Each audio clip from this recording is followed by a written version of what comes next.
Alright, what's up people? Today we're going to be talking about team composition in the game Genshin Impact. Alright, now we all know that I've showed off my favorite team comp, and this video isn't talking about team composition in regards to what you should be running as a team comp. It's more so the behind the scenes. What do you need for a good team? Now there's 4 things that you have to think about, but before we get into that, please remember to like and subscribe. I really appreciate everybody who does. And honestly, we're close to 50 subs, and I would really love to reach that, right? Anyways, let's make it happen.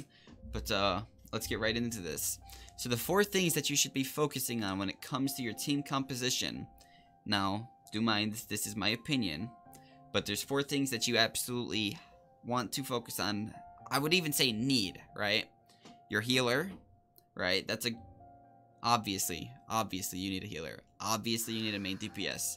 What are the 2 other things you should be thinking of? Your team synergy and your team resonance, right? Now, we're going to go with the most obvious thing off rip, which is resonance. Resonance is quite literally the game encouraging you to run 2 elements. Now, while that is amazing, right, it's really cool to be able to have that, right? I'm typically always running Fervent Flames. You do not want to restrict yourself to it.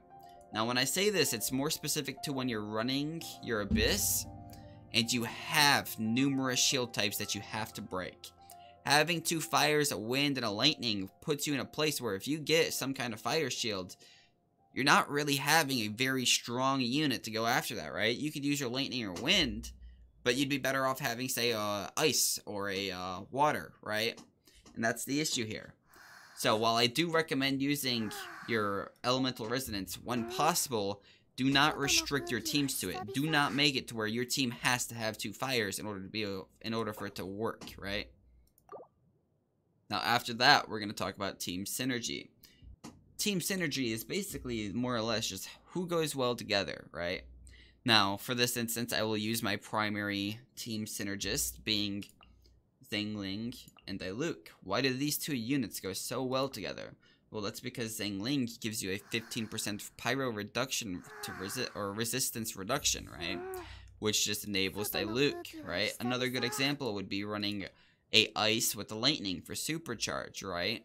Ice and fire for melt, etc. Team synergy is all about, if I use this, what can I do to build off of that, right?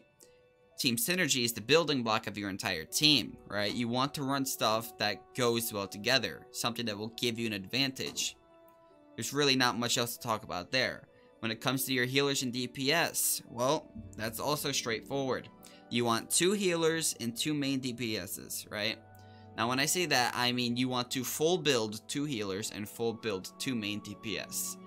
Why 2 of each? Well, that would be because of Abyss. In Abyss, once you reach floor 5, I believe, no, floor 6, you actually are required to run 2 teams to complete your levels, your floors at that point, which means you're going to need at least 1 main DPS for each team and 1 main healer for each team. Now, I know it's unrealistic to full build a bunch of different characters, right? As much as I like to try here, right, getting everybody to 50, it's really, really hard, and it actually sabotages you for early game, because you don't have the materials to keep raising your primary DPS, right? So the issue that you're going to have is the lack of material to get to where you need to be. So when I say you want to prioritize a full build of 2 DPS and 2 healers, it means it's just so you can get your main core team there, and then you can flex your other 2 members, right? Because you absolutely need a DPS and absolutely need a healer in this game. But that's really it for me, right? Like I said at the beginning of this video, we're not going to go into what would be characters that you want to use in a team composition. It's more so the basics of building a team, the foundation that you want to look at. So if you guys enjoyed the video, like I said at the beginning, please remember to like and subscribe. It really helps me out, and I really do appreciate it. Thanks for watching.